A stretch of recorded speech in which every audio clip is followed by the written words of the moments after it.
classes after that. It's interesting that as he says that was the last time he saw her, he's shaking his head no.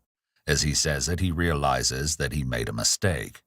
This is a brain-body mismatch, much like you see in a person who is being deceptive, but the difference is he corrects himself. Typically, verbal and nonverbal communication matches, but when the brain is thinking one thing and the mouth says another, the nonverbal and verbal will misalign or mismatch altogether. When this occurs in individuals who have something to hide, they won't correct it. But when it's just a case of nerves or talking without really thinking, then the individual will often go back and correct themselves, as Javier does here. And what did you do after school?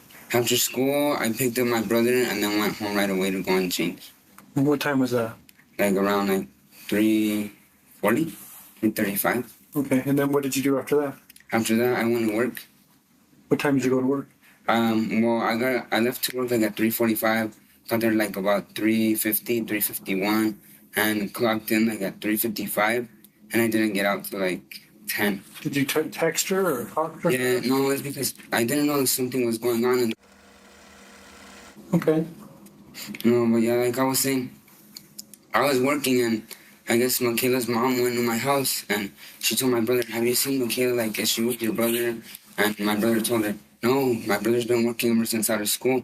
And he went looking for me at work, and he goes, "Hey, is anything wrong with Michaela? Is she alright? Because her mom went looking for her at her house." And I go, "Yeah, everything's fine. Why?" She goes, "I don't know. I just have a feeling something's wrong." And then he left, and I go, about an hour and 30 minutes later, Michaela's mom came, and did you know a police officer named Kat? Mm-hmm. Or she goes by that? Yeah, they came looking for me, and they're like, "Hey, have you been hanging out with Michaela? Did you hang out with her after school?" And I told them, "No, why?" And then they told me, because she's been missing. After track practice, they didn't know where she was, and okay. I told them no, that I came to work right at 3:45, and I didn't see her. Do you know anybody she would have been with after track practice? Well, usually she gets rides from track practice, or else she goes home walking. And if she gets a ride home, she gets one from... And then if she goes walking home, she goes to the back, because our school has a football field in the back, and there's a little shortcut through the right. And she goes in through there, and there's this little cul-de-sac, and she goes through there and just follows the sidewalk. I don't understand if she went walking home, because it was kind of cold, and I don't know why she'd do that, because usually the one that gives her rides. She's the one that gives them the most rides. Is anybody else that has said they seen her after school last night? No, just she saw her too in the locker room. Just in the locker room? Yeah. Anybody see her outside after she left? Anybody you know of? No. Javier's statement that he was at work while the town started looking for Michaela established a strong alibi for his whereabouts, but it was still something that the police needed to verify. As he continues to describe his relationship with Michaela, Javier reveals new details about Michaela's relationship with her mother. So, but nobody's been talking to school that they seen her after school, outside? After track ended and things? No, they just said they saw her right when track ended. Okay. How's she been acting lately? I don't know, she's been acting pretty fine. If something was wrong, she'd vent. She's not one of those girls that hides her feelings, puts her emotions in her. She has to say what's going on. And if something was going on with her, at home, she'd be telling I want to go, I want to get out of here. I want to go somewhere else. I'm tired of my mom. So everything's been good, huh? Yeah. And we haven't had any problems since So what have you been hearing? What do you think's been going on? Do you think that she... I think, I don't know. But she ran away before? Yeah, she ran away once, but... When was this? It was, I'm not sure, I think last year. But when she ran away, she notified me and her friends. She left me a voicemail to her friends right next door to me. And she left me a voicemail, and she goes, "Hey, I'm running away from home because I feel pressured right now. My mom and DJ are screaming at me. So if you're looking for me, I'll be at..." And I was into that. Yeah, that was the end of the voicemail. And then in the morning after that, I was feeding my dogs, and I saw her with... So I was like, okay, everything's okay. Knowing she'd run away before reassured officers that this was likely what had happened again. But she hadn't ever gone away for this long without informing anyone. What had changed this time? Do you have any questions for me? What have you guys like been trying to do? Like, do you guys have like airplanes, people like search parties and things like that? Yeah, we're getting another search party ready right now. We're gonna go out. We do have airplanes that we're gonna probably looking today. Yesterday I tried getting an EO from work because I was scared and yeah, everybody was out looking last night and it wasn't very organized. People were looking and yeah, we're trying to get everybody on the same page now. So yeah, we're doing. I'd like to say we could do more, but we're doing everything we can right now. I got out at 10 yesterday, went looking for her, didn't finish until like 2. I went to Ford Tunnel to the back of the school. We're like 3 miles in. I couldn't find anything. I just think that she's like in someone's house or... You think somebody's house? Yeah. You think she's safe in somebody's house or you just... I think she's not safe because if she was, then she'd be like... She'd notify other people. She'd call her? Yeah, she'd call like, don't tell my mom that I'm over here with this friend. Yeah. After collecting a statement from his brother, the investigators are able to establish a solid alibi for Javier. This firmly established that Javier played no part in Michaela's vanishing and eliminated any suspicion surrounding his involvement. Moreover, while Michaela's family admits to events in the past when she ran away, they insist that she was always responsible and would always inform her siblings about her whereabouts. Before conducting interviews with any of Michaela's friends, the investigators analyze her phone records to speak with individuals whose numbers were recorded in the calls and messages on the day she disappeared. One particular number stands out in the list. This individual had made repeated efforts to reach out to Michaela through a series of text messages and phone calls on the day she disappeared. The number belonged to one of Michaela's schoolmates, Cody Patton. As the investigators dig into Cody Patton's history, they find out that his relationship with Michaela traces all the way back to their childhood and the apartment complex where Michaela lived with her family. Since the complex is managed by Cody's parents, he spent much of his childhood there and grew up with Michaela. Over the years, they developed a deep friendship, but had drifted apart in high school. As they delve deeper into Cody's background, they uncover that he is quite popular and a top player in the school's baseball team. But he also carried a bad reputation for dating many girls at school and reportedly cheating on them. However, it appeared that in recent years, Cody, at the age of 18, had ultimately found a steady and enduring relationship with the 18-year-old Tony Fratto, a fellow student at West Wendover High School. Despite the skepticism of many schoolmates about this odd pair, given Cody's popularity and Tony's reserved demeanor, the couple remained unfazed and deeply in love with each other. In fact, Cody had been living with Tony and her family after he had a major fallout with his father a few months ago. He actually proposed marriage to Tony soon after, leading to their engagement, which left the school community shocked by the unexpected news. Yet there's a certain detail that raises suspicions. Cody had a brief relationship with Michaela before eventually committing to Tony. This was years ago and both had mutually parted ways, so why had he then sent messages to Michaela and called her? The investigators bring Cody in for an interview and ask him about his whereabouts on the day of Michaela's disappearance. Yesterday about 3 o'clock, what time did school get out? 3:30. 3:30. About 3:30, what were you doing about 3:30? Cody clearly looks nervous, but it's not clear if the investigators did any rapport building with him, which would help make him feel more comfortable. Cody is fidgeting and picking at his thumbs and fingers, which is an anxiety response, but you would expect this if the investigators went into immediate questioning with no rapport building or general questions first. I went from Mr. Bulamont, my math teacher, Mr. V. Okay. I went from his class about, I'd say about 3:20 or so. I went to welding shop, talked to Lobato. I was in there for a few minutes and I left his class. Can't remember what I did. And I went back and I was talking to him again for a few minutes. Back to Lobato or back to Mr. Back to Lobato. And then at the end of school, I walked out, and as I was walking past, I saw Michaela, and I said hi. I don't know her, and she said, what? Where'd you see her at? At her locker. Oh, On the locker hall. okay. Right, kind of where the Loboto's class is.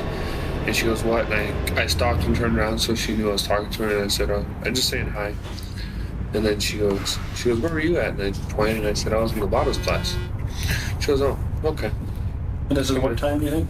About 3:30 something. Okay. 32. I don't know. And I went outside and I left. You'll have to You know, While recounting his day, Cody uses a lot of and then statements. I went to, and then she goes, and I went outside and and then This is generally a red flag, as sometimes people use and then statements when they're intentionally leaving out chunks of their story, as it allows them to jump to the point. Overall, his story is very choppy, and he seems to lose his place and stumble a bit, which is strange for what should be a simple and fairly straightforward day. What were you leaving in? my friend Wendy's car. It's a Trailblazer. What color is it? It's white. It's a white Trailblazer? Yeah. Okay. It was probably half brown. It's all dirty. Okay. Why is it all dirty? I have no idea. That's how she gave it to me. Okay. Because I was borrowing it today. Or yesterday. After describing some of the events of his day, Cody explains why he'd called and messaged Michaela. And I had texted Michaela and asked her if she could help me. No answer. And so I called her and no answer. And she called me back. And I left my phone in the car when I was getting some of the parts and stuff. And then I called her back, no answer. So I was like, okay. So I texted her and I said, hey, what are you doing? And she goes, I'm in practice right now. And I said, oh, okay, well, when does it get over? She was about 5 or so, and I said, okay. And then I was loading up the rest of the stuff, and it was about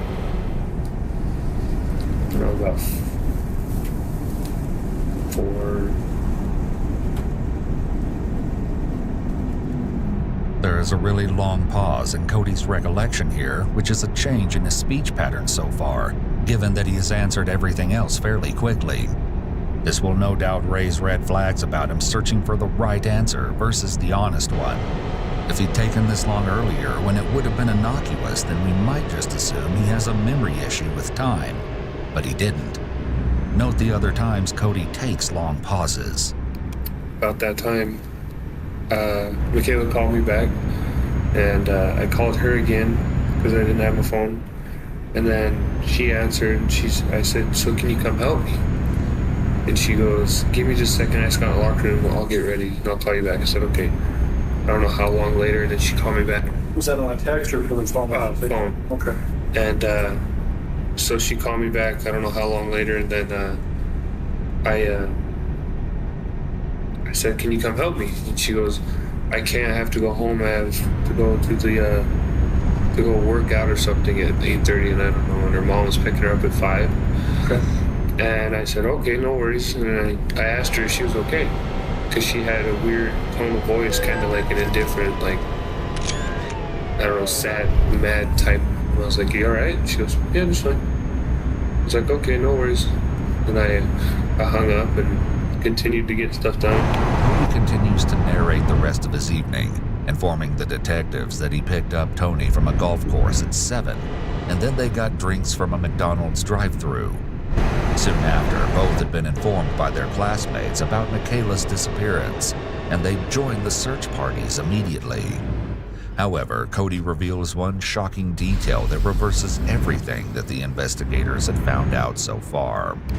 I left, and then So you didn't see her at all? I saw her after school. That was it. By the law? Yeah. Other than that, you didn't see her at all? I saw her leave the school when I left. When did you leave? 5:30. You seen her leave the school? Yeah. Where was she leaving from? She was going out the front. She was standing there talking to somebody when I left. And then there was a Mexican kid and one of the How sure you were it was her going out the front? positive. As he says positive, Cody slightly shakes his head. Just like Javier, this could be a sign of nervousness at the situation, not deception. But unlike Javier, Cody's blink rate also increases. It's positively her? What Yeah. was she wearing, you know? Jeans and a gray sweater. Okay. Anything else? That's about all you can remember. He was in a gray sweater, and I think So where were you at when I was going up the, I guess you call it the turnpike leaving school, right there. She was standing. You were driving? Yeah, when she was standing by the door, and then You're 100% positive it was her? yeah. Cody had seen Michaela speak with someone at the school's front door. The investigators continue their line of questioning to get as much information about Michaela and this strange individual who may have played a role in her disappearance. So the first time you seen Michaela was at the lockers. That was approximately what time? Right after school, about 3:32, 3:35. And the last time you seen her was? About 5:30. And that was where? Yeah. She was with somebody? Just I thought it was her boyfriend, because it was a short Her Mexican. boyfriend being Javier? Yeah, I thought it was him, but it's just some short Mexican kid, but everybody said he went to work right after school, so. But you're positive she was out front? Yeah, for sure. What did she have on? You said she had on what, jeans? Jeans and a gray sweater. Anything else with her? She had a black, like a handbag, backpack type thing. And it looked like it was either striped or had paint on. I don't know. It was either striped or polka dot. I don't know. But it was black. Anything else with her? What color shirt she have on? I couldn't tell. I could just tell she had a big sweater on. Big, like, gray one. A hoodie style. But other than that, that's about it. As Cody continues to describe everything he'd witnessed, he dishes out further information that raises concerns about Michaela's well-being. That was about 5:30. Yeah. Anything else you can think of that I haven't asked that maybe I should know that you think's relevant?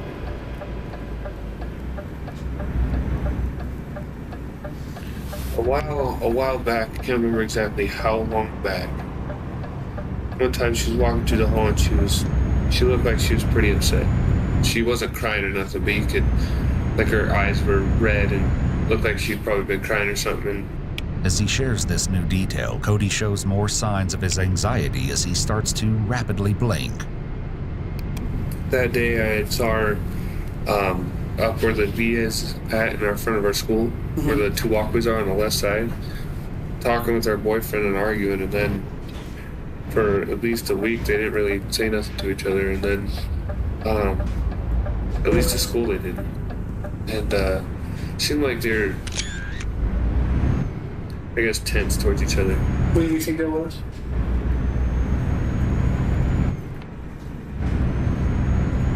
It was a basketball game, so I don't know, 2-3 weeks ago. It was probably about 3 or 4 weeks ago, actually.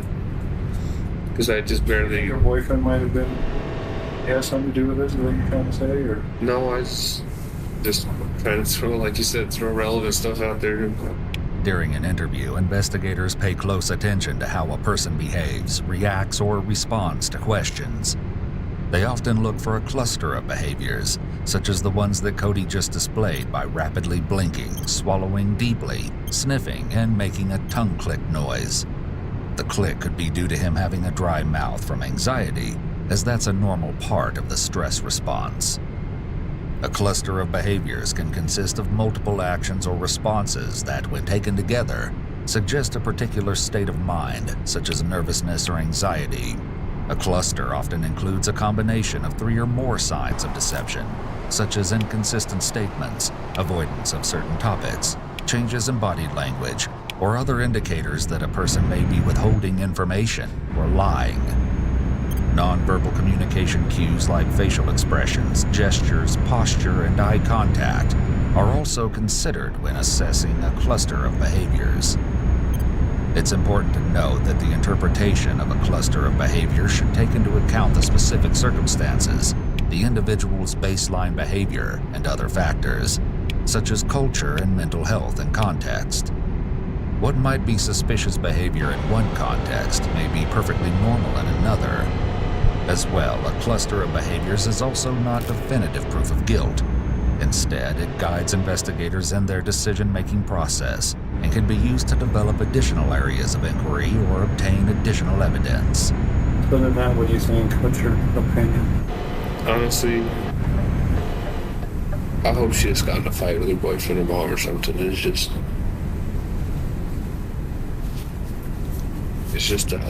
This quick movement might be the most revealing of all so far, as Cody breaks from his baseline behavior. The idea of baseline behavior refers to the typical or normal behavior of an individual when they are not under stress, lying, or experiencing unusual circumstances. It serves as a reference point that an investigator can compare the person's behavior to during the interrogation. Understanding an individual's baseline behavior is essential in actual decryption of behaviors because it helps investigators identify potential deviations or anomalies that may suggest deception or discomfort. Up to this point, Cody hasn't moved too much or shown much emotion, but here, along with more rapid blinking, Cody rubs at his eyes and pinches his mouth closed, which together all seem to signal that he has some growing anxiety and stress about this subject in particular. at a friend's house or something. Interesting. Do you have any questions for me? Yeah, find her, will you? Police begin to wonder if they dismissed Javier too soon and meet with him again the same day to verify his whereabouts. When they bring up Cody's name, Javier shares new concerns. They haven't talked for like about 3 months, and it's kind of strange that yesterday she got text from him and he went up to her and he told her, hey, can you come and help me do something in the welding shop because I need help? And I don't know why he'd ask her that. He like kind of like, I shouldn't like say stop, but like, He's been doing it. How long has this been going on that he's been stalking her? no, I don't know. It's because they used to have a relationship before I was with her, and yeah, I don't know. As Javier says this, he does a lip compression, lip licking, a bit of a bigger breath, and almost seems to lose his train of thought for a minute. This cluster of behaviors could indicate that he has some disdain or dislike for this topic of Cody and Michaela dating previously. But like, he tries to give her problems, and usually they try to ignore each other. And if they talk, they like have attitude toward each other. They get mad right away. While it was evident that the boys didn't get along, confirming their accusations against each other was crucial. To validate the details, investigators visit Javier's workplace to check the surveillance footage, which definitely showed that he had left his workplace at 10 p.m. and had been working consistently until then. Michaela's mother, Celia, also corroborates his statements of her reaching out to him while looking for her daughter. As the investigators find no cause to doubt Javier's intentions, they once again strike his name off the list. To verify Cody's statements, the investigating team schedules an interview with Cody's fiancée, Tony Fratto, and her statements add an unexpected twist to the case. And then about 5:30, he texted me and said that he was home and he's gonna... About what time? About 5:30. Okay, he texted you? You saw that text? I don't. Okay, he texted you and said he was home. Mm-hmm. Right after she answers about no longer having the text message, Tony does some interesting lip compressions and lip licking. Something about that answer seems to have not sat well with her. And he said he was gonna work on some of those parts and work on his RC cars and everything. Okay. I said, okay. And then we were texting, we're planning to go do something, get out of the house. And so he came and got me about 7 o'clock from the golf course. That's where they're holding the meeting. How many times did he text you between 5 and 7? Maybe 10, 15 texts. Okay. So at 7 o'clock, what did you guys do? We went and got drinks at McDonald's and then just sat in McDonald's for a little while, talking and everything. Yeah. And then that's about the time maybe we sat there close to 45 minutes or whatever, just talking and everything. And that's when we started getting like texts and calls and asking if we'd seen Michaela, and I said, we haven't seen her at all. And so after about like 5 calls or whatever, we're like, okay, something's going on. So we went and drove around to see if we could see her or anything. Can you recount where you drove around?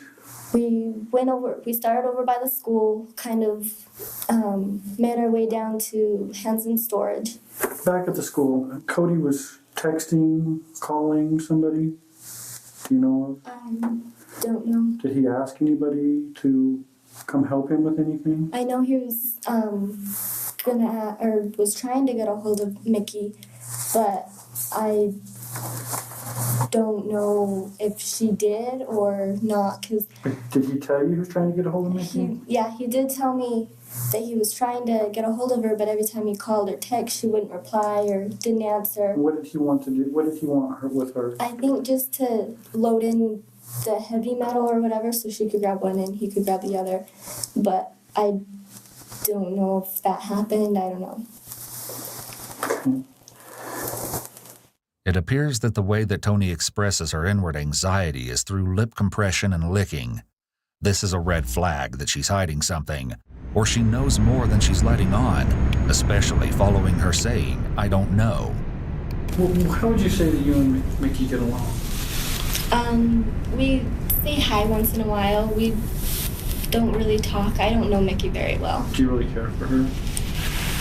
As a person, I don't have anything against her, no.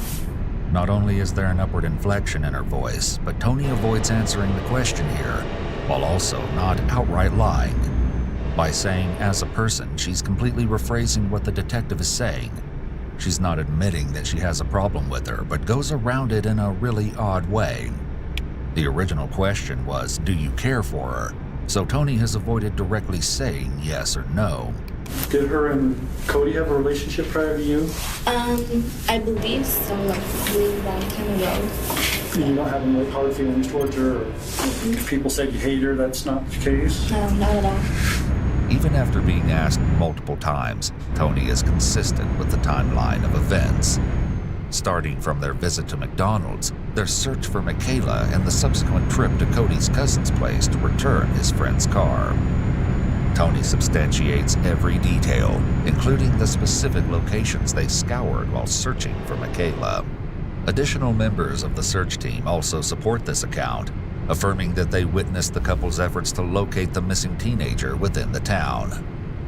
The situation looked nothing beyond regular teenage drama, and the investigating team crosses off Cody's name from their suspect list.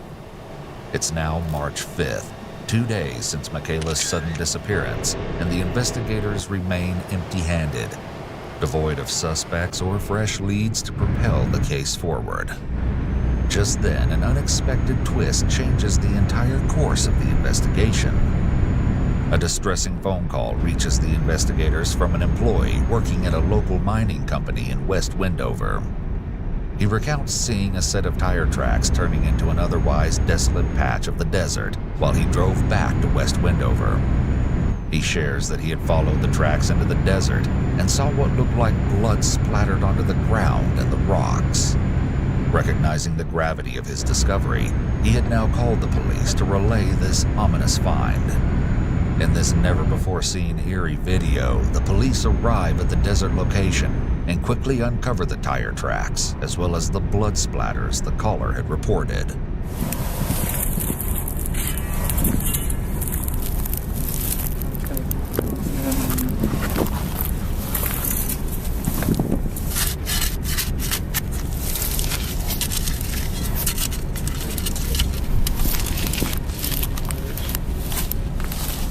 The shallow grave in the desert confirms their worst fears. As soon as the officers notice human flesh, they call the forensics team to assist them in retrieving the body and the samples.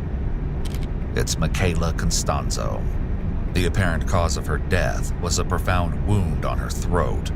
Her hands were bound with zip ties. While the zip ties suggested a potential kidnapping, the investigators remain uncertain about who might have had motives to abduct her and why. Their focus pivots to the mine worker who'd originally reported about finding the grave in the desert, but they find no evidence to incriminate him or any suspicious person in the desert who may have been involved. With no leads to verify, the police circle back and request the school to provide their surveillance tapes from the day of Michaela's disappearance, in the hopes that they will find something or someone they might have missed. The CCTV footage exposes a disturbing reality that changes everything. In the footage, they see Michaela in the hallway at the end of the day and someone following her. But it isn't her boyfriend Javier, as Cody Patton had suggested. It's Cody himself. On the day that Michaela went missing at 5:41 p.m., Cody walks by the school's locker room for the first time. At 5:44 p.m., he exits and re-enters the school from the back door and goes back to the locker room. 10 minutes later, he walks by the locker room and continues to pace there. At 6 p.m., investigators watch Michaela leave the school, and shockingly, Cody follows her. During his interview with the investigators, Cody claimed that he witnessed Michaela along with another person at the school's entrance. However, the surveillance video contradicted this statement entirely. Instead, the investigating team see Cody exiting the school through the back door at 6 p.m., which differs from his earlier statement of leaving school at 5:30 p.m. The investigators speak with Cody's parents to find out more about their son's whereabouts. They confirm meeting Cody and their family that night, but do flag their concerns about his friendship with the person who lent their car to Cody. Just tell us about her or what you know about her, if you don't mind. She's creepy. Yeah, she's what? Creepy. Creepy. She used to be their dance teacher before they were in kindergarten. Both of our kids. When they were 4 years, no, 8. 4, yeah. Does she regularly let the kids drive her vehicle? Yeah, all kids. Everybody. Remarks from Cody's parents had sparked significant apprehension regarding this person, who frequently allowed teenagers like Cody to use her car. To gather additional information about who had access to the car and their locations on the day of Michaela's murder, the investigating team interviews this individual.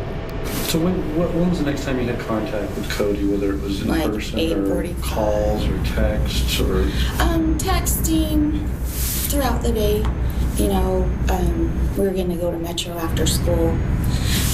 He said, no, I've got to hurry and get this stuff done. And then about 5:45, I'm like, I need my car. I'm not done yet. That's all you would say? Yeah.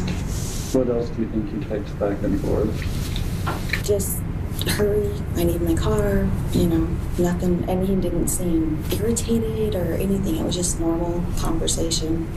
And when you let him have the car, you say about noon, what condition was it in? I mean, Well, the night before there was that flash rainstorm, and I was at Smith's. And so it basically washed everything off that was there before, you know, so it was clean from the rain. when you got it back, what did it look like? It was dusty. The police find out that Cody had been the only person she'd lent her car to on that day. Adding to the intrigue, a distinctive detail about the car emerges, one that sharply contrasts with Cody's narrative. This individual recalls that the car was covered in dust when Cody returned it, while Cody had stated that he'd received the vehicle in that condition. However, Tony contradicted both of these accounts in her statement. So you seen the vehicle at about 4:50? Yeah. What condition was the vehicle in? Was it clean? Yeah. Was it dirty? Not that I noticed. I mean, there was a few like dirt or whatever from like the metal because it'd been laying on the ground or whatever. But that's The outside I wasn't noticed. dusty? There was no mud on it? Or? Not that I noticed, no. Okay, when he got you at 7 o'clock, did you see the vehicle? Yeah, What did it look like then? the same. It wasn't dusty or anything? Mm-mm. The varying descriptions concerning the car's condition raised serious doubts about Cody's involvement in the crime. In pursuit of substantial evidence against him, the team takes custody of the vehicle for analysis and speaks with his classmates, friends, and teachers. In the course of these never-heard-before interviews, the investigators come across astounding testimonies regarding Cody's attitude, as well as an unsettling rumor that had been making its way around the school. He is a person who is aggressive and he does have a temper. And they were telling me earlier that I think she's afraid of him because I think he does abuse her. I'm pretty sure he's hit her before. And But she's never told you that? no. But they said they told me they had tape of him choking her against the wall. So, when you say he has a temper, have you ever seen the temper? I haven't personally. I don't think I've seen him like be angry and storm off, but I've never seen him like take it out on anybody or anything. I just seen him like disappear. Shockingly, beneath the facade of a happy couple, Cody and Tony were grappling with issues. Their seemingly harmonious relationship exposed a dark side when a heated argument between them in the school's locker room was caught on surveillance camera, an incident that a staff member at the school further elaborated on in his interview with the police. Anything we haven't asked about we should know about? I don't know. Cody seemed, just after the semester ended, which was in January, I mean, he seemed a little distracted that he got kicked out of my weights class. And I don't know if things in his life are just kind of piling up or what, but he would show up in the gym every now and again and I would kick him out. And that's kind of where this all started, when I didn't even really ask him why he was here at the school that night, because our relationship's kind of confrontational sometimes, and so I just really didn't want to get involved in that area of it. And so that's why that night I wish, I look back now and wished I would have said something to him, but I mean, he just didn't really act like he was mad at anything that night. I mean, he put the keys in his mouth, and he did his, I still see it to this day, with how he looked, but I mean, it just didn't look like he was mad at something or somebody. And of course, I'm not sure what happened from that point on, but... Why did he get kicked out of the class? Because of the relationship between him and Tony turned bad, so to speak, and so they wanted to keep them separated as much as possible. So Tony was in the weights class? Yes, she was with him that semester. And so what class did he go to? It was a credit recovery class to try and see if he can get graduated this school year, because he had some classes that he had failed in the past that he was trying to make up credit for. Okay. And when you say the relationship between them went bad, what do you mean? He got a little, I'm not sure all the details, because of course they don't disclose too much to us, but apparently the administration was just trying to keep those two apart as much as possible, because I guess he got a little bit of violent toward her a couple of times. Okay, and so you never saw any problems? Not between those two, no. Clearly, Cody had anger issues and often resorted to violence. One of his friends had tried to warn Michaela about it as well. The last guy just asked Michaela, is Cody trying to talk to you again? He's like, she said, yeah, and I'm like, well, you probably shouldn't. It's bad news. He's his girlfriend, that basically is what I said. And that's about it. Okay. So you and her were texting back and forth? For a little bit. Okay. Did she mention to you what he was texting her about, or what she was talking? No? She said she told him to leave him alone before her. That's what she said to me. To you? She told you that? Okay. You told Michaela that... He's bad news, basically. Okay. Why is that? Just because, I don't know, he's kind of two-faced, I guess that's the best way to put it. Okay. The situation became increasingly alarming when both this friend and his mother reported similar instances of violence and manipulation involving Cody. I don't know, I think I was talking to one of the other teachers or talking to the vice principal, and it was about certain behaviors with Cody. I had huge issues because it had finally gotten to a point where he quit hanging out with him because he was doing ridiculous stuff, things that are maniacal. Burned my son with a piece of metal and then tried to play it off like it was an accident. In school? No. His parents own a shop and we were soldering a battery cable together, and he's like, is this hot? Touch me with it. Burning me. I'm like, no, it's not hot. Nice. These disturbing descriptions show some potential signs of serious mental health struggles along the lines of conduct disorder and its adult relative, antisocial personality disorder. Frequent outbursts of anger and aggression when faced with obstacles or not getting their way, even in minor situations, can be a big cause for concern. The red flag is when this behavior goes beyond occasional frustration. Deliberately causing harm to others, whether physically or emotionally, is another significant red flag, as well as an apparent absence of empathy or remorse for the pain and suffering they inflict. A tendency to lie, manipulate, or deceive others for personal gain is also common in individuals with antisocial personality disorder. So is struggling to form and maintain healthy relationships due to their aggressive and manipulative behaviors. Many individuals with conduct disorder display these behaviors in childhood or adolescence. Identifying such issues at a young age is essential for intervention and treatment. If these behaviors persist into adulthood and are not simply a phase of adolescence, it may suggest a more serious underlying condition, like antisocial personality disorder. Well, and then he took his phone one night because his phone had broken. This was it for me. I was like, What happened was I went to their house. I've been in their house 2-3 times. And I was there once, and I was in their living room the entire time. I came back out, and they told his older brother that I'm not allowed to hang out there anymore. And I was like, what did I do? And apparently it's because I stole money. And I was like, I don't know what you're talking about. And when we were in class one day, because he came in to see Tony, he's like, because this is his old phone, and he's like, can I see more boys? Was looking at it and whatnot. He's like, when are you gonna give me $30 for this? I'm like, you said you're letting me borrow it, until he got burned. And he took it, and I was on the computer playing guitar. This is my guitar class, and he apparently sent a text to himself saying that I basically admitted for it, like that I stole money. And I was like, really? Are you kidding me? And it was his older brother that said, hey, that he borrowed your phone anytime recently? And was like, had to think about it, yeah. And he's like, oh, because check it out, this is what he did. It's like, it doesn't seem like you texting. He's like, I don't know how you text, Yeah, my son may be a lot of things, but he's not a thing. Have you ever seen Cody violent? You said you and him almost got into it. Oh, a couple times we have. I almost got in a fight with him 3 or 4 times. One time I was at the shop. He threw a blow at me, and then I went underneath him. I picked him up, slammed him on the ground. He was like, you need to knock your stuff off before I kick you back. The last most recent circumstances, they were out.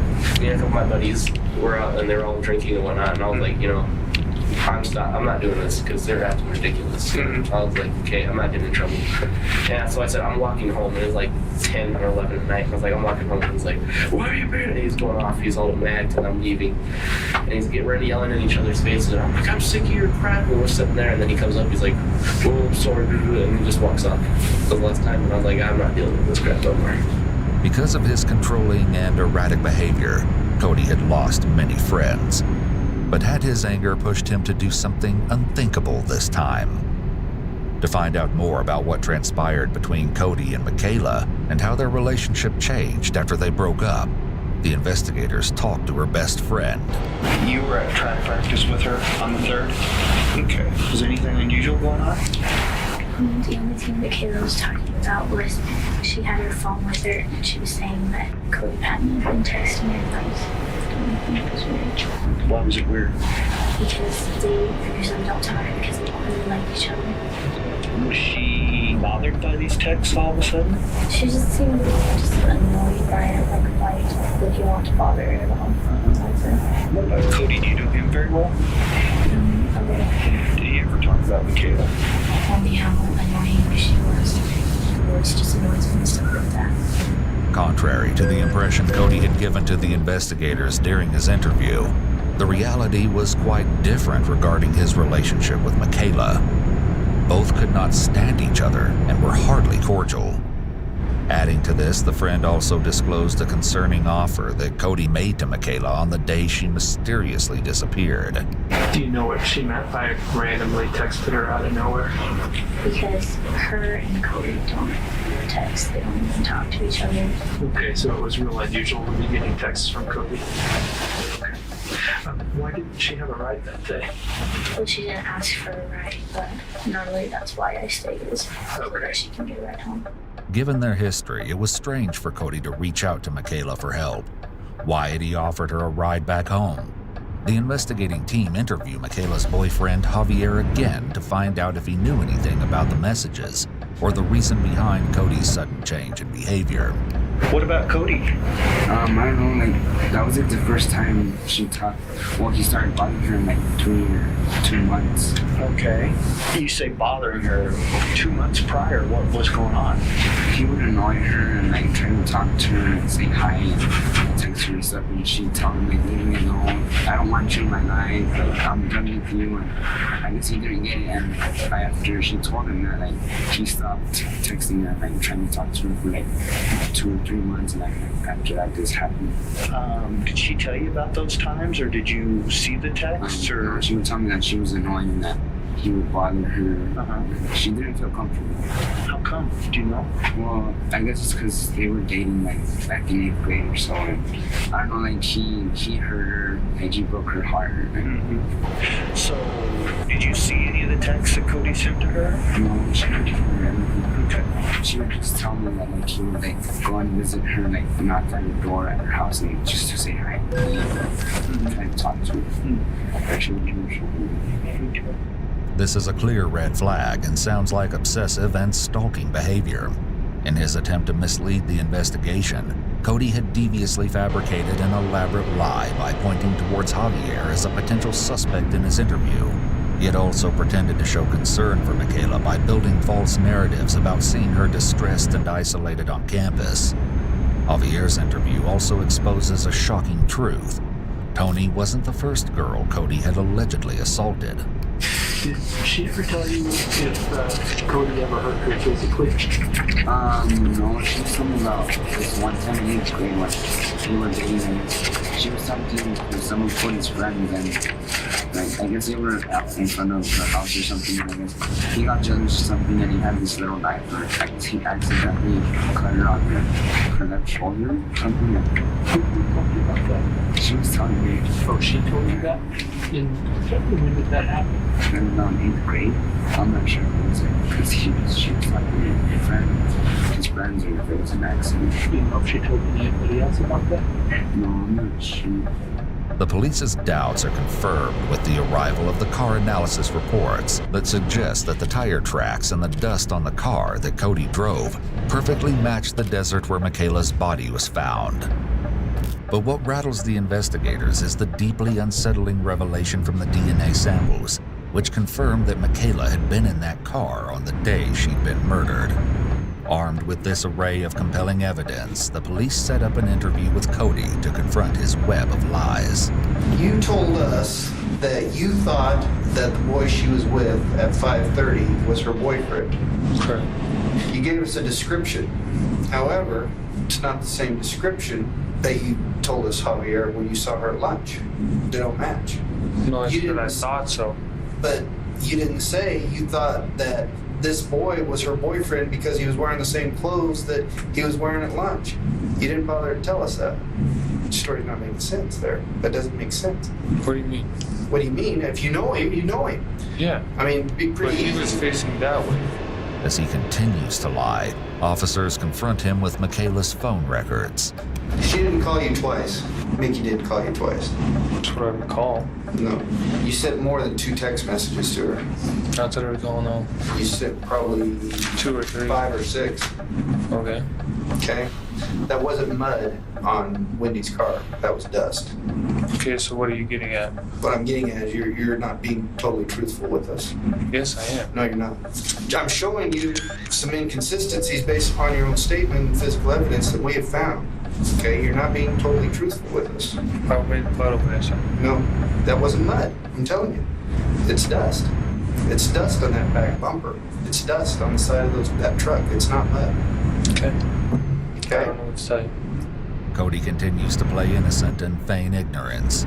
The officer then presents the car analysis reports and what they found on the school surveillance camera in an attempt to get him to confess.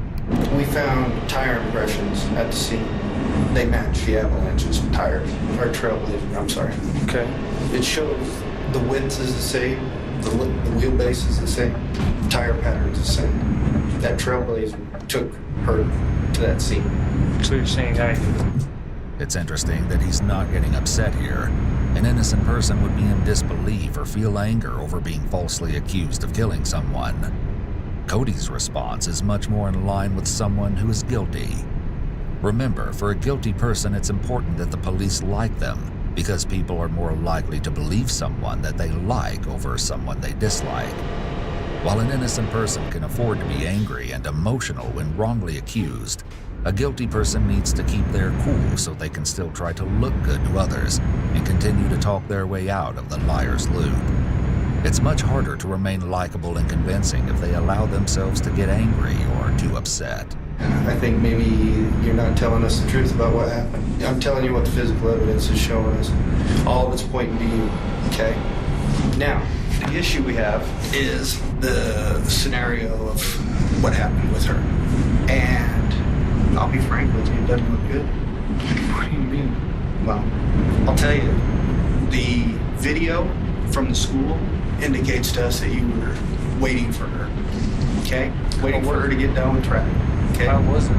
And that's why you walked by the girls' locker room 3 times. And you walked away from the girls' locker room 3 minutes before she left the locker room. That's exactly what happened. It's all on video, okay? Yeah, I told you I was in school. No, you told us you weren't in the school. You told us you weren't in the school at that time frame. You didn't give me a time frame. I did. You gave me the time frame that you were in the school. that I can remember. Earlier, Cody used selective memory statements, and here we see them in action when he's confronted. Now he can deny withholding information because he already stated that I could remember.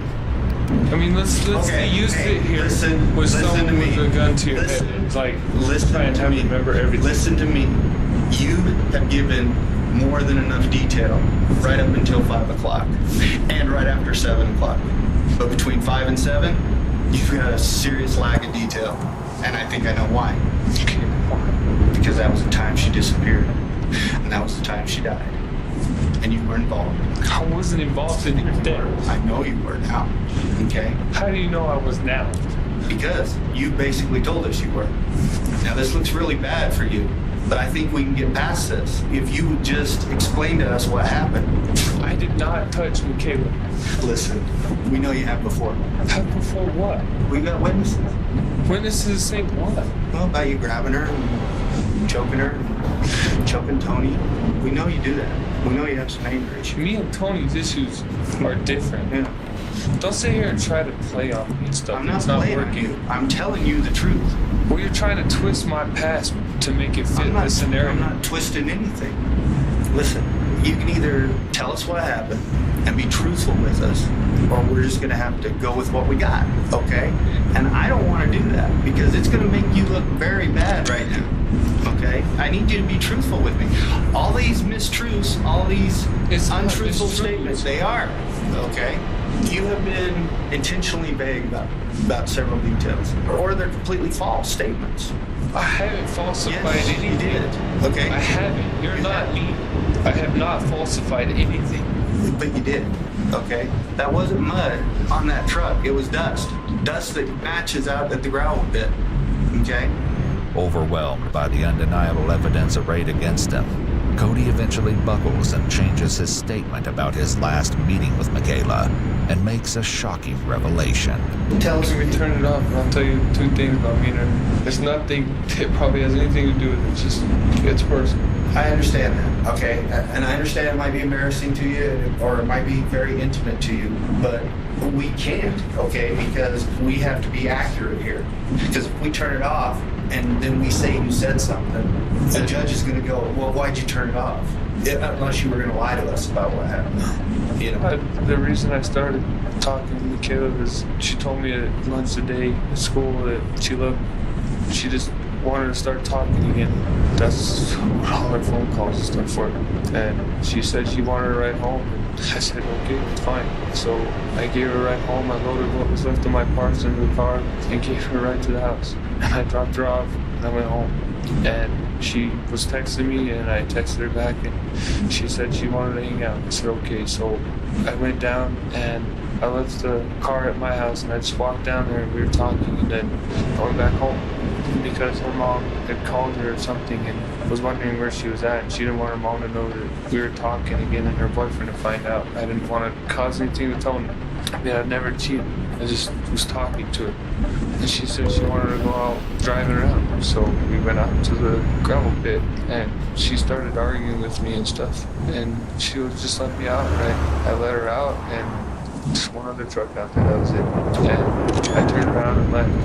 When presented with evidence he can't deny, Cody now integrates those pieces into his new story. He's careful to mention that there was another truck there to throw suspicion on someone else, a tactic he's been using since his first interview.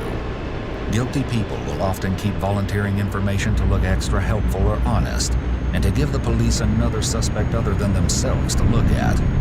Officers are definitely going to see red flags and are going to dig further. And that was the last time I saw her. And then everybody told me she went missing and I got scared because I knew people playing me. That was a big step, Cody. That's much closer to the truth. You're not telling us anything we don't know. Last time I saw her. You're doing the right thing now. But I never made a hand on her. Cody, there are no other footprints or tire tracks out there. Just yours. I don't. These are my shoes. I got boots, I got mountain shoes if this is it. I did not kill Stanton. I don't think you did. I don't think you planned on it. I don't think you intended to. I didn't. I think she got hurt, and I think you panicked. I didn't do anything. I simply got pissed off and left. I didn't yell, I didn't do nothing. She just said, let her out, let her out. What'd you fight about? About Tony. She wanted me to leave Tony for her. And I said no, because I'm not going to leave Tony. What changed Thursday? Why did... I don't know, I've always just said hi to her every once in a while. Never really talked to her since Alex left, but she just, one day, she'd been fine with her boyfriend for a while. What time did you go back to your house and get the Trailblazer? I don't know. And then you went to her apartment and picked her up? I picked her up on the back side of the fence of like the road, and then there's a fence, and then there's a trailer parked up right here. And then you drove straight to the gravel pit? We went up past the golf course and drew a little dirt road thingy in on the old exit, and then we were just kind of going down that road, and we went out there and we were talking along the way, and she started bringing up Tony, and just kind of was like, not mad, but just like, I told her, I was like, I'm not gonna leave Tony, I don't want to talk about it. But I told her, I was like, I really appreciate that you love me, I really do, but I'm not leaving Tony. And she goes, then let me the f out. And I said, what is your problem? And she goes, I'm not gonna be around you if you're gonna still be with her then. And I said, okay, fine, whatever, then get the f out. She got out, and I peeled out, turned around and left. Where did she get out? We went past a big tank that's out there a little ways, and that was it. What side of the road was the tank on? Right side. How far past the tank did she get out? Half football field and a half. I don't know. That doesn't sound like something you would do, Cody, and just leave her stranded out there. I know she runs track and everything, but that's a long way from town. When she had texted me, she said not to come back. That wouldn't be safe for her. I waited at the top of the thing and then saw her walking towards, so I said whatever, and I left. What time did she text you to tell you not to come back? Maybe 2 minutes after dropping her. And there was a truck out there, so I figured somebody would pick her up and bring her back to town, because it looked like a railroad truck. Cody, that's not the entire truth, but... You know, we have your phone records and her phone records, and the text stopped well before that. Her text stopped 5 minutes before she leaves the school. You were on the right track, Cody. I'm not lying. You are. You're not being totally truthful. I didn't kill her. Cody, you are on the right track, okay? And you've made a huge step. I did not kill her. As Cody's will begins to break, the inconsistencies within his statement become increasingly obvious. At first, he admitted to dropping Michaela off at her house, but then he changed his story by sharing that he'd driven her to the gravel pit and left her in the desert after a heated argument. As the officer rapidly identifies the flaws in his fabricated tales, Cody eventually crumbles under the weight of the pressure. I just want to see my family. What are you going to tell them? Are you going to tell them the truth about what happened? I don't want to, Brendan. I know you want to. This isn't easy. Personally, I think they need to know, okay? Because you're their son. They need to know the truth. You want us to help you tell them? I just want to be with them for a little bit. I understand that. And we'll do our best to make that happen. On the brink of uncovering the truth, the interrogators decides to take a gamble by summoning Cody's father to the station, hopeful that he might assist in eliciting a confession from his son. A short while after the officers leave the father and son alone in the room, Cody breaks down. You gotta start fixing this now, as much as you can. It's not about us anymore. This. What you did is heinous, Cody. No, I know you want to be with your family, and I want to be with you. There's something wrong, man. I want to be near you as much as I can. I don't want to abandon you at all. Okay? We gotta do what's right for the game as well. You've got to go all the way with this. You need to put it to bed as quickly as you can. You can get out of this town. You know what that means? You've got to just do what they need you to do. You know what I'm saying? You've got to do a written statement or whatever it is they need so that this can be done.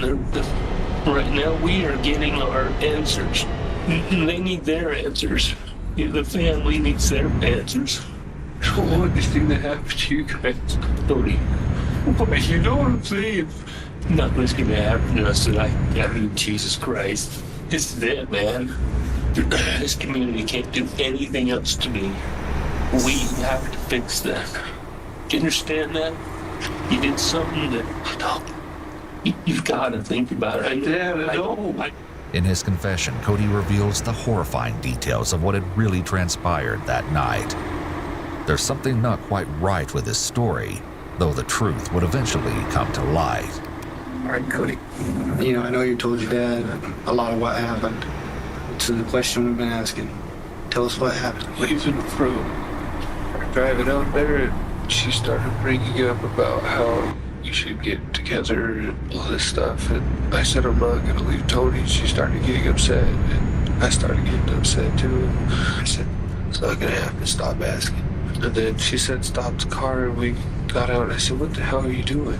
I was like, at least let me take you back to town. And she goes, no. And started yelling at me and pounding on my chest and stuff. And I was just kind of pushing her away at first. And then she kind of hit me, just kind of clipped me on the head. And it kind of hurt. But I just really a good shove. And she fell back and hit the back bumper of the car. And she moved for a minute. And I started saying, Mickey, it's not funny. Get up. I'm sorry, Pushy. It's not funny anymore. She started coming around, so I got down by her side and helped out, and I said, are you okay? And she goes, where am I at? And I said, Mickey, come on, you were the same place we was. We were fighting. She stood up and she goes, you're trying to hurt me, huh? And she starts yelling, and I was like, you're crazy. No, I'm not trying to hurt you. All I did was push you. And she continues to start pounding on my chest. Finally I said, Michaela, enough. And I shoved her pretty hard, and she fell down and hit her head, and she just laid there and was looking at the sky, and like her eyes started to turn black. She started to like shake and seize, and I looked at where she was at. There's this big rock she had hit her head on, and I tried to pick her up and put her in the car, and she kept moving and moving, and I tried to like check her pulse and stuff, and I couldn't get anything, and she was flopping, and so I had the shovel from crying on my car, and I hit her, tried to hit her on her head, trying to just knock her out, and it hit like right here, and it broke up pretty bad. She started making this awful sound. So I took the dagger thingy and pushed it right here. The end of it hit her chin and it split it open. And she started gurgling more and making this sound. And she would have stopped, so I pushed it right here. And then she stopped. I didn't know what to do. I was going to call my dad, but I knew he would freak out. I just tried to take her clothes off to put her in the little grave thing I dug, because I figured her body would decompose faster without clothes.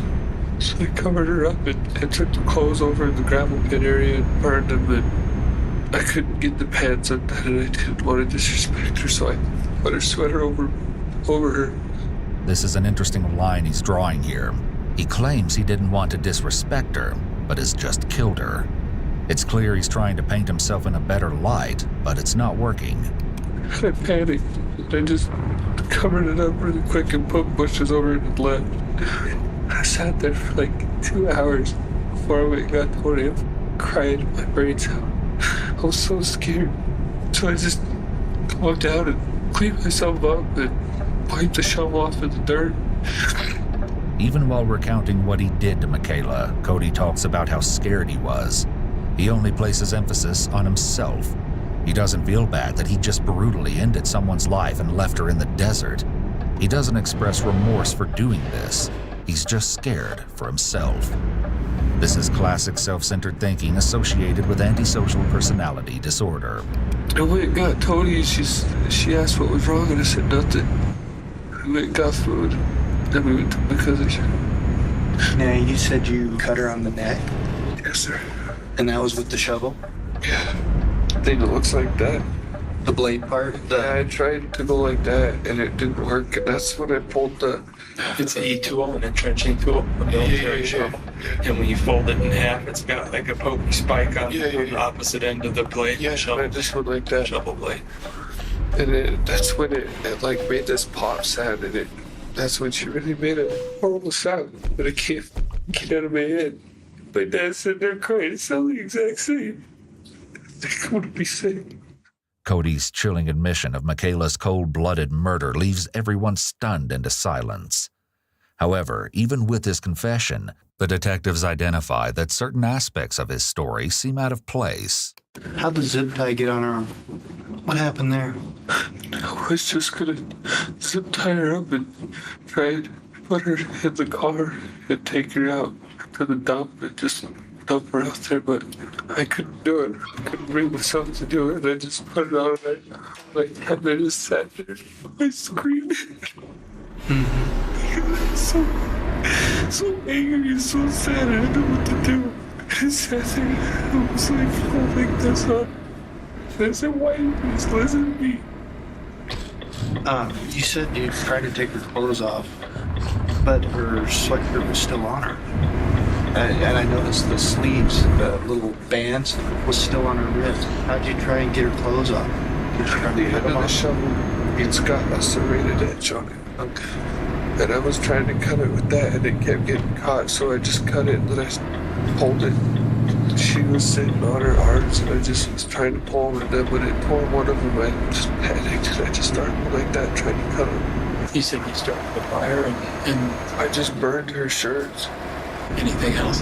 Her shirts and her sports bra thingy, and that was it. The police arrest Cody soon after his confession. Based on the statements gathered from Michaela's friends, they suspect that Cody may have wanted to get back together with Michaela, but killed her after she rejected him. But despite all the evidence corroborating Cody's confession, something seemed amiss. There was a gap in the narrative that prompted police to believe that there was more beneath the surface waiting to be uncovered. Following Cody's arrest, he spoke to his father over the phone, and it appears he isn't aware these calls are recorded. Though he gave a glimpse of his temper during interrogation, it's in these calls that the other side of Cody truly shows. This has a ripple effect, okay? We just happen to be the ones that are closest to you, and it's not easy. I can tell you that. It's not easy. It's not easy for me. I have nobody. You guys got each other. I've got nobody to turn to. I mean, I could call you guys, but it still doesn't do it justice. Cody, I'm having a hard time with this conversation. I mean, you know, what about Michaela's decision? What about, you know? You don't think about it? I think about it every goddamn day, and you don't know what it is. If that's all you want to bring up, then fine. I think about it every goddamn day. And you know me too. Cody, I never said it wasn't. Well, you bring it up like it's something that, like, I don't think about it like it's nothing to me. It's my best friend, you know? It's a mistake that I have to live with. It's hard enough to try and call you guys without breaking down on the phone every goddamn time. But it's hard enough to stay here and hear you say that that day. And then now you say that it's like I don't think about what's right for her. Every goddamn day. I have certain feelings. I just don't want to be here anymore. And you know what? I'm sorry that it's hard being. I tried being the glue to this goddamn family since I was 5. I don't even can't remember. Cody, stop. You are a part of this family. I don't feel like it. It takes this to happen for me to feel like I'm a part of the family.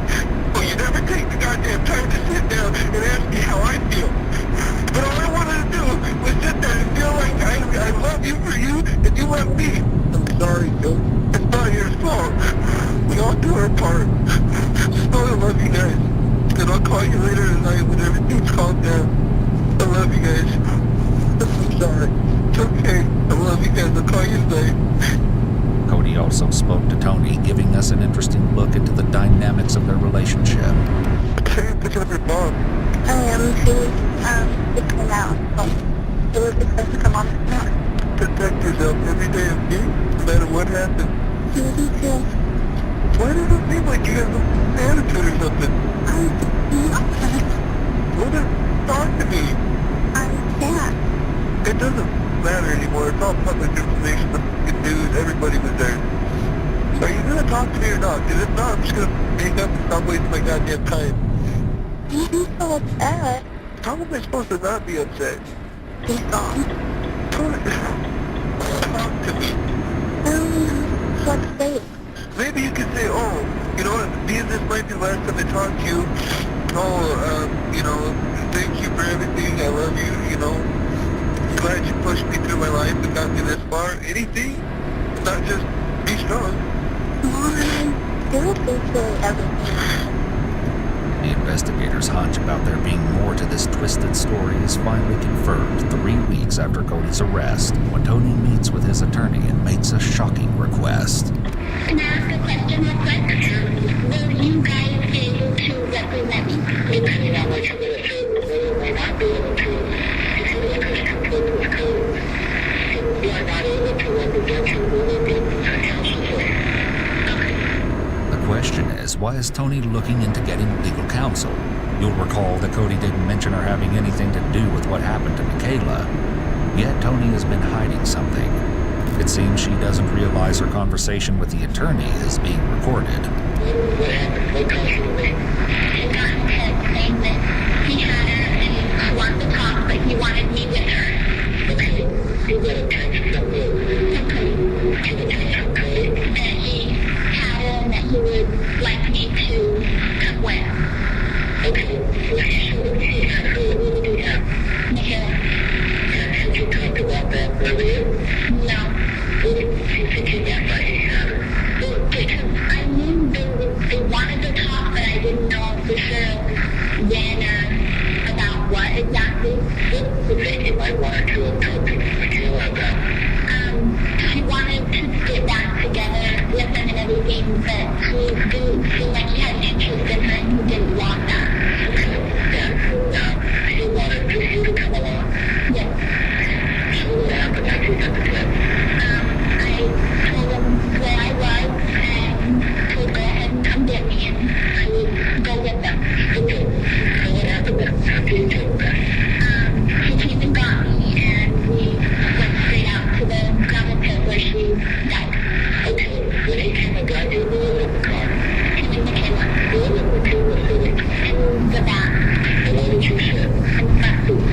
Okay. After you got in the car, what happened? We decided to go right around, and then Michaela had said she didn't want anyone to see us talking, so we decided to go out towards the gravel pit.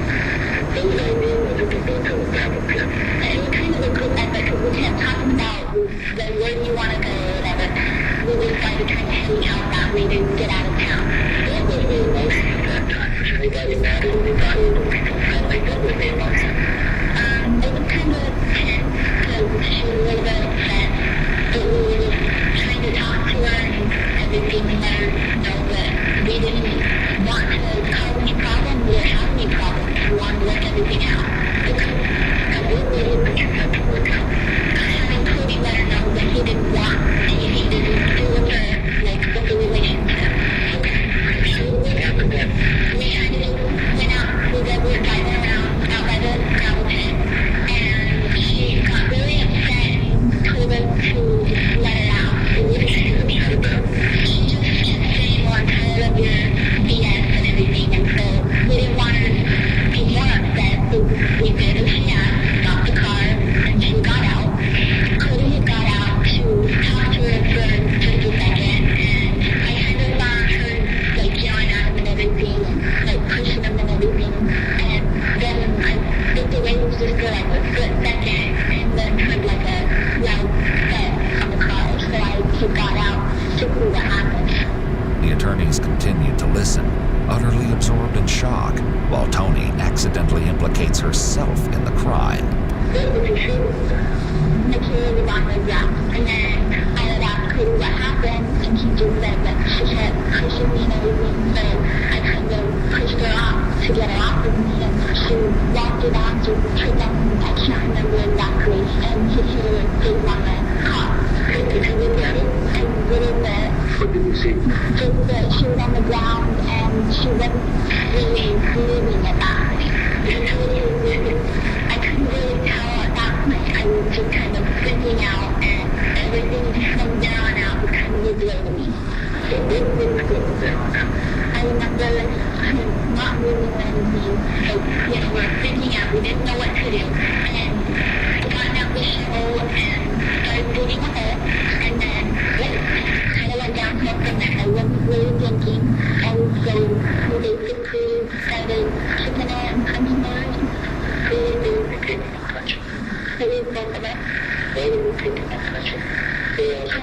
kind of on like her rib area and like the side of her face.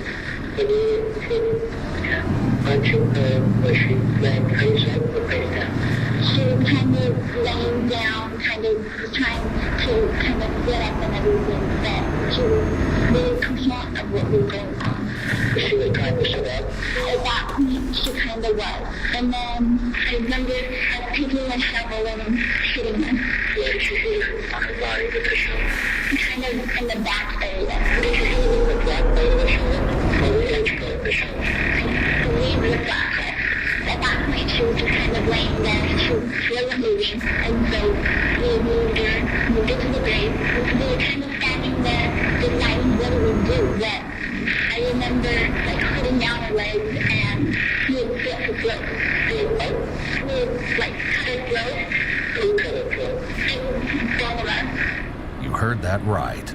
Not only did both Tony and Cody attack Michaela, but they both had an opportunity to save her and chose not to. How did you do that? With a knife. Cody's knife? It was a knife that Cody always held on to. It was always with him, no matter what. And who used the knife? At first it was him. And then was it you? Yes. Why did you take over with the knife? I wasn't thinking. I had taken it from him to go, just to take it from him and everything. Did he let it cut it through with the shovel, or was it just the knife? I remember the shovel sitting there, but I can't remember. After that, she wasn't really breathing or anything. We kind of just stood there, we were crying because we didn't know what we had just done. We were freaking out. We weren't in the right mind to know what to do with anything. What started as a witness account soon morphed into the bone-chilling confession of a murder. Tony's confession also dispelled the doubts about the murder weapon, confirming it as a knife, contrary to Cody's earlier claim of it being a shovel in his confession. Cody's attorney asks one last question about Tony's motive in taking Michaela's life. Were you mad at Michaela? I guess I was kind of frustrated, but I wasn't mad at her. Okay, so what happened? All I remember, it was kind of dark by that point, and we had basically buried her, and then we went to the other gravel pit on the other side of town. Okay, and what did you do there? We burned everything. I think there was a bag of things that we burned. I couldn't tell you exactly what was in there. After that, went to McDonald's to get drinks. What wasn't clear was why Tony had admitted to her involvement despite Cody never implicating her in his confession. It's impossible to know, but Tony may have confessed to her role in the crime, hoping that she could save her fiancé from the death penalty. Following the unexpected development, Cody's legal team promptly informs the investigators about Tony's admission of guilt, leading to her subsequent arrest. Investigators soon recover all of Michaela's possessions that Cody and Tony admitted to burning and burying in the desert after killing her, along with the shovel. At this stage, the case seemed almost ready to be closed. Nevertheless, a lingering uneasiness remained. Despite Cody and Tony characterizing Michaela's murder as spontaneous and spur of the moment, there was a nagging suspicion that something about this narrative just didn't sit quite right. While the investigating team tried to do their best to find that missing piece, in a shocking twist, Cody turns on Tony when he allows his legal team to employ a private investigator to gather additional evidence against Tony in a bid to secure a reduced sentence for himself. In a pivotal breakthrough, the private detective uncovers the elusive missing element. Inside a box found in Tony's bedroom, the investigators discover that Tony was obsessed with Michaela and feared that Cody would leave her